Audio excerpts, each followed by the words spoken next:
ku buryo ngiye mbwira n'abakristo hari ikintu kimbabaza by the way abakristo cyangwa se bakumubona kijwe nka kuriya utakibaza gusa bishobora guse ko ngo arahindutse ibyo ngibyo birakureba hiki wowe waserebiye ko uyu muntu akijijwe ubundi ukamusengera ukamushyigikira ukamukunda numvise ahantu niba ari abarokore muri kubireba mukari wibaza ibyo bintu ndumva mbese nagira n'umujinya ariko mwiza reka bari kuvuga n'ukuri burya ko njyagira n'igitsure ndumuvyeyi nababwiye hoya twumvikane barokore bagenzi banje bakristo bagenzi banje umuntu arakizwa ikintu cya mbere dutekereza ngo ese azabishobora wowe kubishobora abishoboje icyarya iyi covid iyi corona yaciye ibintu hose ese turabireba tukabona byoroshye singiye kuvuga ko hari abantu bavuga ngo isi irarangiye hari abandi bavuga ngo Imana irakaye hari ibintu byinshi bivuga ariko reka ngiye mvuga icyo Imana yambwiye mu minsi ishize naganiriye n'umuhanzi witwa Bulldog mu kiganiro twagiranye kirekire yampamirije ko igihe kigeze ngo ahindukirire umwami Yesu amwakire yakira agakiza ave mu bibi yararimo amenye Imana yongere yegere yongere yumva Imana umunsi Bulldog arahamya ko yakiriye agakiza tutararenga aho ngaho iyo nkuru yumva bwa mbere yari insajije reka nkubwize ukuri kuko iyo ni inkuru nziza n'umuntu mwakoranye indirimbo bayandi indirimbo twakoranye yitwa abahanzi bacu barababazwa ibintu nk'ibyo ibibazo by'abahanzi ndamuzi butare ntitwikubanye cyane ariko naramubonaga hari amastage twahuriyeho n'iki noneho ariko akaba n'inshuti ya musaza wanje yitwa Didier nawe wakijijwe by the way nawe ariko Imana imukuye kuri Imana igira amaboko menshi cyane menshi niko igira amaboko akomeye reka mvuge mbese bira byakurenza ukabura n'amagambo ifite amaboko akomeye reka mbari ko mvuga ngiye kinyarwanda ngira ngo kiza rero kukizwa kwa Bulldog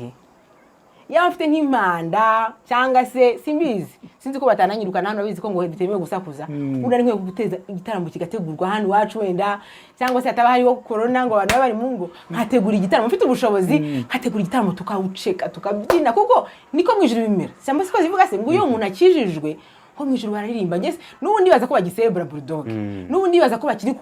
kuvuza inanga iki byose nibaza ko biryoshye cyane so rero byaranejeje yabaye nk'amazi se ngo meza ngo anyuze oya yo byararyoheye cyane birandengana bimenye hese ko namenye ndi kugihe nagiye kugihe gukora wente bavuye ko narimo nkora na media tour muri ibi kubera indirimbo nshyashya uno emi arabimbwira tugiye gukora ikiganiro biramba excited cyane ariko kuko twagomba gutangira turatangira aza no kubimbazaho abimbajije kuba naravuye ntasebye niba narazebye sinanabizi ni Imana yonyine kuba naravuye amahoro ariko yaranejeje cyane cyane kuko kuri jewe ni insinzi ikomeye ku buryo ngiye mbwira n'abakristo hari ikintu kimbabaza by the way abakristo cyangwa se bakumubona kijwe nka kuriya utakibaza gusa bishobora guse ko ngo arahindutse ibyo ngibyo birakureba hiki wowe waserebiye ko uyu muntu akijijwe ubundi ukamusengera ukamushyigikira ukamukunda numvise ahantu niba ari abarokore muri kubireba mukari wibaza ibyo bintu ndumva mbese nagira n'umujinya ariko mwiza reka bari kuvuga n'ukuri burya ko njyagira n'igitsure ndumuvyeyi nababwiye hoya twumvikane barokore bagenzi banje bakristo bagenzi banje umuntu arakizwa ikintu cya mbere dutekereza ngo ese azabishobora wowe kubishobora abishoboje icyarya so niba akijijwe icyo cya mbere ngene numva dukwiye kumukora nukumwakira n'amaboko yose nukumunezerwa nukumushyigikira nukumukunda nukumuyobora nukumuba hafi tukamu ariko bwiriza iyo nsinzi ariko kugira ngo sekira ni ikintu wapfa kuvamo wowe gutya gusa ngo nuko wabyutse ngo ukumva urashaka gukora Yesu twabivuga ikindi gihe uyu munsi Bulldog yahamije ko yakiriye agakiza yiyongeye ku yandi makuru twagiye twumva bitwa bakanya West bakiriye agakiza haleluya ariko Imana nishoboye koko na Kanye West koko n'abandi tutibuka ninde muntu icyo kibazo nacyo nakibajije umuvandimwe Bulldog arambwira ati rwose runaka abantu baze kureba ikiganiro twagiranye ninde muntu ubona usigaye hariya waruri na Bulldog yavuye uvuga uti uyu muntu ngize amahirwe hari ubushobozi ngiye mfite bwo kumukuruza akaboko niwe nahita mperaho ninde muntu wumva uriyo ufite inyota yuko nawe akwiriye kuza ku buryo ariko bwawe ari we wahita uzana byihutirwa ariko se koko umuntu umwe koko Dominique ni benshi ariko duhere ko bahagaze hamwe ku buryo reka rero niba barahagarara hamwe ndabashaka bose uti kubera iki ni isengesho ry'umutima wanjye nimbikubwira gutya niwumve ko ari ibintu ndi kukubwira oya ni ibintu ndirira ni ibintu ningingi y'Imana kuva Imana yanzana wumve ko hari n'igihe baramera nabi ujyana n'abasengeye ndabingingira kuba bakizwa si uko ari igihe wabikora ariko icyo umuntu akora iyo yinginga asenga aba ari gupartneringa ni partnership uri kugirana n'Imana so sibyo wabikora amasengesho yanjye icyo nzi cyo nuko iyo agenda agakora ku mutima w'Imana hari ibintu bigenda bikoreka so rero kuri igihe nisengesha ariko hari izina rizamo cyane kandi ryo kuko bose ndabazana basengera imbere y'Imana vuga ngo bazane hari ndi bivuga ngo Yesu azabazana rero nari twari imbyaro muri radio ko mbaga byaturenze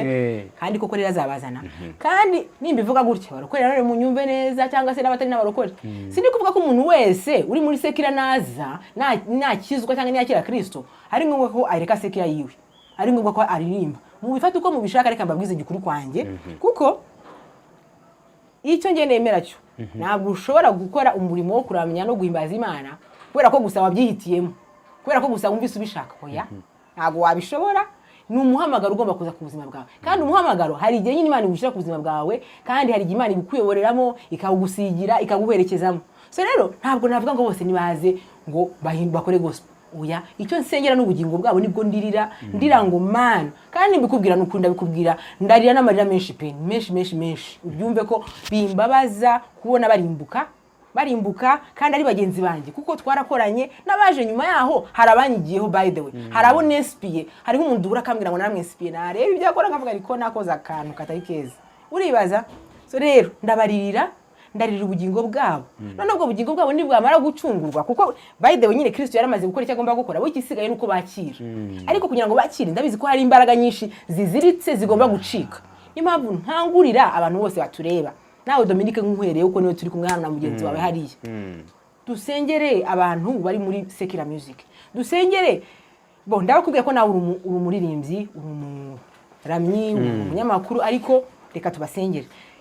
ni usenga ibyo byose urabizi ko dusenga tugomba no kugira n'inshingano zacu gusengera n'abantu badakijijwe sengera isi muri rusange sengera ububyutse mu gihugu cy'u Rwanda ndabisengera ariko iyo ngeze ku musozi mpagazeho kuko umusozi mpagazeho umusozi w'ubuhanzi n'Imana yampagaritseho umusozi rero mpagazeho ntabwo nakwemera haraho nageze nimbwira n'Imana ejo bundi ndayibwira ngo ariko se Mana byaba bivuze iki byaba bimaze iki nge mbonye ubugingo nibyo koko ndabukeneye kandi wari umayinda bwakira ndanabwishimiye ariko se ubugingo nimba ubona bariya bose bakarimbuka koko ubwo nzabunezererwamo rero naho ngaho ngeze nicyo kintu numva mbwira abarokore bagenzi banjye ngo duhaguruke harya cyangwa tujye ku mavi dusengera abantu dusengera isi dusengera u Rwanda dusengera imitima y'abantu ngo ikizwe niba utaranabigira nk'inshingano n'inshingano yawe bayidoye gusenga ngo tubone ububyutse mu gihugu cy'u Rwanda kandi buri kuba kuko niba ikintu nka kiriya gishobora kuba umuntu na Bulldog niwe mwarakurikiye ntuza testimony twaraganiriye ntabwo ari umuntu waje akamubwiriza akanya pafu ngo ahita afata icyemezo oya ni Imana yagiye imukurura buhoro mu buri bwabo bwaneza bwayo so rero reka dusenge bakristo bagenzi banjye reka tujye ku mavi dusengera igihugu cyacu njye nari maze n'igihe nsengera igihugu ariko nkasengera n'isi nkasengera na Afrika ariko kuva mu cyumweru gishize naravuze Imana urabizi si none nahise mbaye nyiretse reka let's get serious here ndashaka gusengera u Rwanda nirwo wampamagayemo uyu munsi wenda ninzaba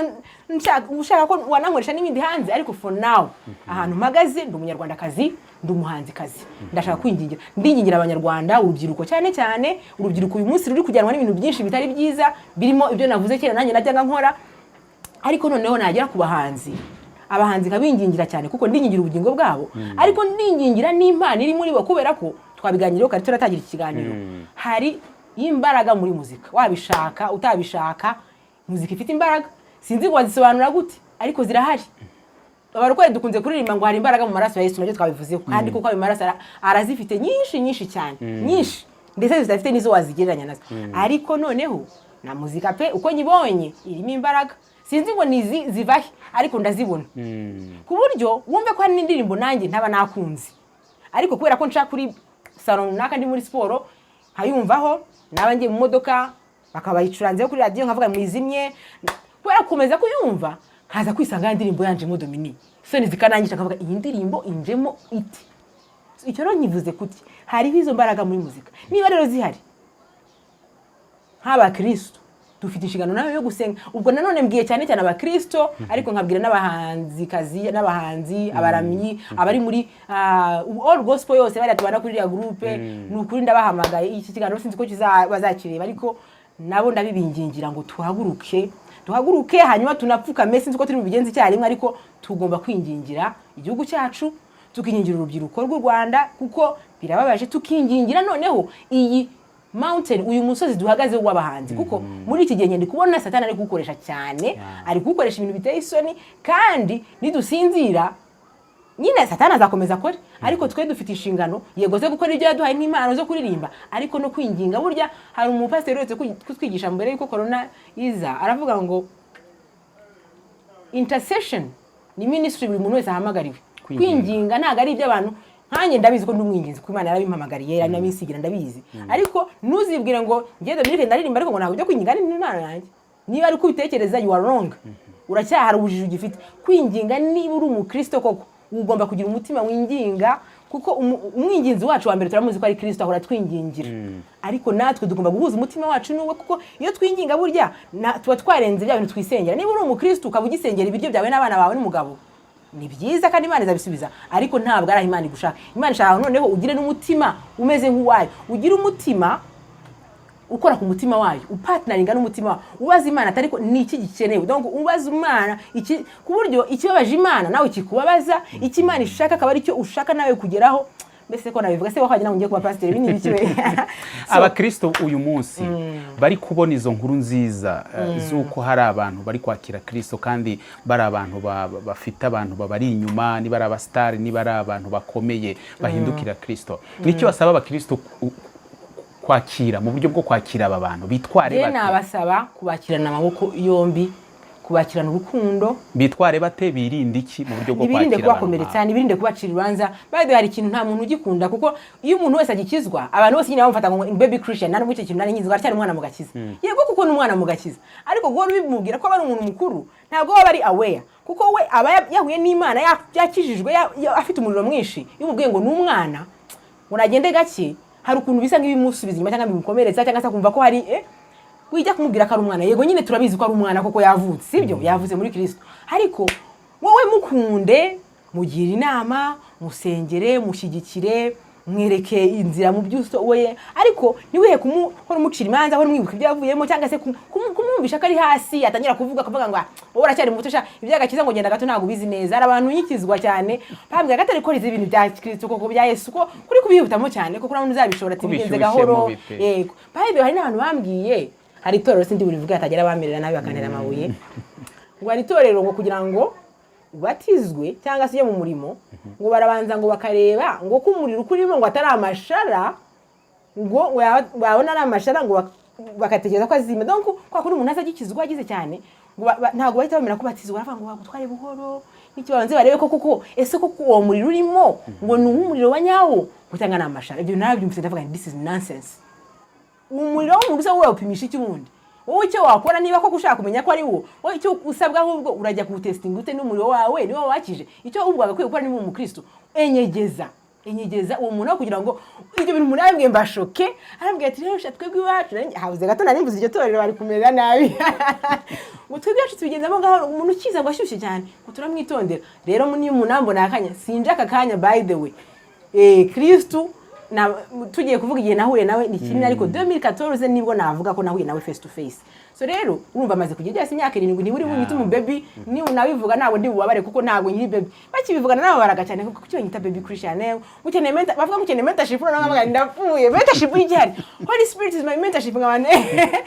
umuntu aba agifite iyo innocence agifite iyo shaka aho kugira ngo rero turice intege nitwenyegeze nitumushyigikire nitumukunde navuze byinshi ariko amasaha yanagiye izuba ryamuturengeye Imana ishimwe cyane ngira ngo twahereye ku rugendo rwe rwo kugira ngo yakire Kristo nk'umwami n'umukiza mwumvise uko yageze aho Imana ikamugirira neza kubaka ubuntu umubyeyi ufite umugabo ndetse n'umuryango mwiza yishimira hanyuma kandi adusobanuriye uburyo bakristo mukwiye kwitwara mu buryo bwo kwakira aba bavandimwe bacu bari kwakira Yesu nk'umwami n'umukiza bagahindukira ibyo tugomba kwirinda ndetse n'ibyo tugomba kwitwararikamo kugira ngo tutabakomeretsa ahubwo tubakire nk'abavandimwe baje mu muryango w'abana b'Imana. Liza, reka tugushimire, ngira ngo ubutumwa bwawe isi yose irabwumvise, kandi nizera ntashidikanya ko hari icyo biri buhindure. Niba hari abajyaga bagufata ukundi, bamenye ko uyu munsi uhamya Kristo kurimo udasunitswe n'ikindi kintu icyo ari cyo cyose. Ikindi kandi bumve ko aba bavandimwe bacu bamaze kwakira Kristo nk'umwami, dukwiye kubabera abavandimwe babakirana umutima mwiza, kugira ngo bamenye ko isi bajemo nubwo bahura n'ingorane, ariko harimo abavandimwe, harimo abana b'Imana baje basanga, bitume bahisanga batari bonyine. Twagana ku musozo. Twagana ku musozo. Turasoza n'ubundi dusengera. Sinzi icyo usengera, cy'umwuka kuyobora. Niba uri busengera iyo si nkuko wari kutubwira, niba uri busengera aba bavandimwe bacu n'abasigaye nkuko watubwiye ko bose basengera, umwanya n'uwawe. Hanyuma dushimira abantu bose babanye natwe mu kiganiro. Liza, mwamubonye ko azi kuganira, tuzagaruka kuko azi kuganira. Tuzagaruka kuko afite ibintu byinshi, afite ubutunzi bwinshi muri we, kandi akeneye gusangiza isi ya none. Iki kiganiro kibaye n'igihe cyiza, Dominique. Yarashoboka ko tuganira mu myaka yose yashize, ariko Imana yashimye ko bibi iki gihe. Niyo mpamvu mvuga ko atari impanuka. Iki gihe niba tureba isi aho igeze, iyi covid, iyi corona yaciye ibintu ahantu hose, ese turabireba tukabona byoroshye? Singiye kuvuga ko hari abantu bavuga ngo isi irarangiye, hari abandi bavuga ngo Imana irakaye, hari ibintu byinshi bivuga. Ariko reka ngiye mvuga icyo Imana yambwiye. Imana muri iki gihe yambwije amagambo abiri avuga ngo harvest time. Harvest time bivuga isarura. Wowe ushobora kubisemura uko ubyumva, ariko Imana yagiye n'ikindi cyigisho kirekire cyangwa ari magambo maremare twaganira ikindi gihe. Ariko niba ari igihe cy'isarura, nk'umukristo ni inshingano zacu two dusarura, kandi tuzasarura ahantu tudatinyuka no kuvuga ko icyo dusarura ntabwo ari ibindi. By the way, mu nyumve neza, ni imitima, souls, harvest for souls. Dukeneye gusarura imitima y'abantu, ko abantu hano hanze bakeneye Imana. Iyi covid yatumye abantu benshi bacanganyukirwa, abantu benshi akazi kabo barakabuze, ama business yabo barahombye, ibintu byinshi birazambye ku bantu benshi. Ariko haracyari Imana hejuru ya byose. Ngiye sengesho nyanye mu gihe nk'iki bari kuvuga ngo Mana igaragaze, nubwo ibi bintu bisa nk'ibizambye, nubwo nafite amagambo wambwiye n'ayabiri, wambwiye ko ari harvest time, ariko sinze exactly ngo uri gukora iki, what's happening, ese uri guhana abantu, ese uraje aka kanya, ariko icyo mbona cyo nuko weretse abantu ko ushobora gushekinga, cyangwa se ku isi, kuko hari abantu benshi wenda mu Rwanda ntibari benshi, ariko hanze bari barageze ahantu bumva ko isi yarangira, reka haka ibintu muvuga ngo meruka, bakumva ko imeruka itazaba, bakumva isi bayifite mu biganza byabo cyane, bakumva ko science ari yiyoboye isi, bakumva ko abakire, abayobozi bose aribo bari hejuru y'ibintu byose. Ariko iki gihe ngenda senga mbwira Imana ngo Mana mfasha isi iki gihe ibone ko uri hejuru ya byose. Abantu bari barasubiye inyuma, cyangwa abantu bari bariremeye izindi Imana, bari cyangwa barigize Imana zabo, habone ko hejuru hari Imana, ko hari ibyo bananiwe, niba abahanga bananiwe, niba abakire ibageraho, niba abaperezida, niba abantu nk'umuyobozi w'Ubwongereza arwara corona, amahanga akabapfushije abantu bapfuye ko bangana. Ibi tubirebe gusa ntibivemo isomo, ntibigire ikintu bitwigisha. Reka tubone ko iki ari igihe Imana iduhaye. Ejo ndara nasomye kuri YouTube bavuga ngo umwaka w'umuvumo, kwa kundi amatitles sinigeze nanayifungura. Ngiye ntabwo ariko mbyemera, ntabwo yari umwaka w'umuvumo, kuko ngiyewe uko Imana yambwiye ayo magambo n'ayabiri, harvest time. Ikindi kintu nsenga numvise Imana inyoboraho kumva kiri no mu ijambo ryayo, nuko yari umwaka w'imbabazi z'Imana. Biri no muri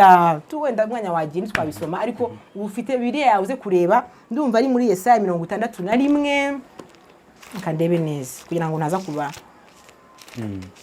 Yesaya 61, umwaka Uwiteka azagiramo imbabazi. Ngiye nuko ubona niyo nsenga, niyo magambo numvaza, numva ariko umwuka baranyobora ko yari umwaka Imana izagiramo imbabazi, kandi izagirira imbabazi abantu bose bazayigarukira. Numva ari umwaka abantu bazagarukira Imana, numva ari umwaka udakwiye kugusiga uko waruri ngo lockdown ibe ngirangire twisubire mu buzima busanzwe nkaho nta cyabaye. Imana nibitanaje ejo nakanyi duhaye ko kwicuza, nakanyi duhaye ko guhindukira no kuyikorera. Numva ari mbere ko nsenga, reka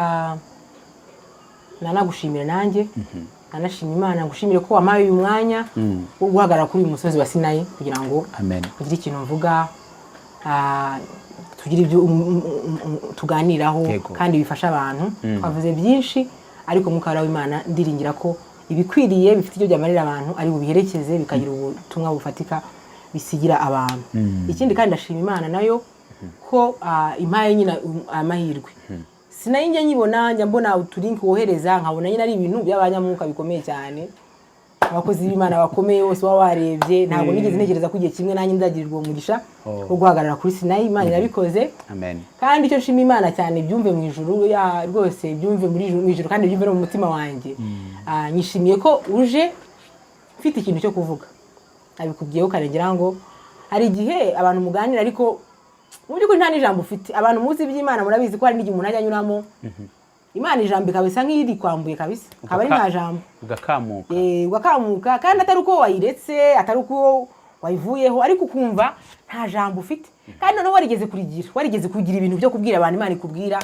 So rero shimye Imana ko igihe cyabayeho ikampa ijambo byo kujya mbwira abantu, nkabivuga cyane cyane mu bantu dusengana, inshuti n'abavandimwe. Ariko noneho igihe kikagera kindi, ari nabwo navugana n'imbaye public mbishyize official ko ngiye gukora gospel, nkakinjiramo hakazamo inzitizi zitandukanye zituma mu by'ukuri iryo jambo numva harifite. Yego Kristo ndamuhamya, ndamukunda, ariko nkumva hari ijambo yanyambuye. Shinye Imana nyine ko iryo jambo rimpaye ryo kubwira abantu ibintu tuvuze ibintu byinshi. Niba wakurikiye ugeze ahangaha, bibaza ko twavuze ibintu byinshi, hari n'ibintu byinshi navuze ntajya mbwira n'abantu, ariko Imana ishimwe ko yamaye no kuboka nkabivuga, kuko ubundi nk'abanyarwandakazi biyubaha ibintu tutanavuga, ariko ubwo buntu Imana yamaye bwo kuba nakisanzura nkabivuga, nabyo ndayishimiye n'uyu mwanya. Hanyuma reka dusenga Imana. Uteka Mana, tugiye guca bugufi imbere yawe muri aka kanya, tugushimiye ko uri Imana nziza y'urukundo rwinshi cyane n'imigambi myiza ku bantu bawe. Shimwe kubw'uyu mwanya ko watwemeye nge na Dominique kugira ngo tugukorere uyu mwanya ntago tumaze dutigihe, ntago tumaze twisekera gusa, ahubwo tumaze tugukorera, tumaze tukuvugaho, tuvuga imirimo yawe, tuvuga kuri wowe. Ndabigushimiye rero Mana, ndabigushimiye, ngushimiye umutima wa Dominique, ngushimiye iyi ministry wamuhaye y'umusozi wa Sinayi, ndagushimiye abo bose bayikurikiye, urabazi. Ubu nitwamenya ngo ninde uzabireba cyangwa ninde uri kubireba, ariko wowe kubera kureba hose, ijisho ryawe rimbwira ko ngo riba rireba ahantu hose, ngo ababinabeza bose uri kubareba. Shimwa rero ko uzi umuntu wese uzareba iki kiganiro, igihe cyacyo cyose azakirebera. Ndasenze Mwami ngo umwuka wawe wera wabaye hagati yacu tuganira, azaherekeze iki kiganiro, azakore ku muntu wese uzumva iki kiganiro. N'akanya niba ari n'aka kanya uri kumva iki kiganiro, uri kukireba, ndasenga ngo umwuka wera w'Imana agukoreho, ndasenga ngo umwuka wera w'Imana akuzuze, ndasenga ngo umwuka wera w'Imana afungure amaso yawe, ndasenga ngo umwuka wera w'Imana aganze muri wowe, akwiyoborere. Ibyo twavuze Mwami, twavuze byinshi, habaye harimo ibyo twagiye kure cyane cyane ko ari igihe wasubizaga, habaye haraho navuze ibidafite umumaro Mana. Ndakwinginze ngo ntibigire impact nimwe bigira ku muntu, ariko ijambo wanshyizemo kugira ngo rigire umuntu, rigire icyo ryigisha, rigire ikintu rihindura, riherekeze n'imbaraga zawe. Herekeza iri jambo, herekeza iki kiganiro, reka imbaraga zawe zisumba byose, imbaraga zawe zashyizeho byose, izitumye n'isi cyangwa universe igishobora kuba ikiriho, tukaba tubona nubwo tutabirebesha amaso, ariko tukumva ukuntu abahanga baba bavuga bati hari imibumbe hirya no hino, hari iki, tukumva ukuntu isi bigenda yizengurukaho, tukumva ibyo byose kuba ukibisustaininze. Izo mbaraga zawe, izo mbaraga, kandi izo mbaraga zawe zazuye Kristo mu bapfuye. Ndaseze izo mbaraga ziherekeze iki kiganiro, zikore ku muntu uri kucyumva, umugisha mwinshi Dominique ni ministry ye, umugisha mwinshi umuntu uri gukurikira iki kiganiro, ndetse umuhe umugisha mu buryo bwose, kuko Imana idafite na kimwe ikennye. Umugisha kandi umuhe ibyifuzo by'umutima we, kandi umugambi wawe ku gihugu cy'u Rwanda usohore. Umugambi wawe ku gihugu cyacu mu Rwanda reka usohore, ndetse uretse n'abanyarwanda bari mu Rwanda n'abari hanze yarwo, umugambi wawe reka ntituwuhushe Mana. Turi igihugu cyahuye n'amateka atari meza, turi igihugu cyashegeshwe, ariko turi igihugu wubatse,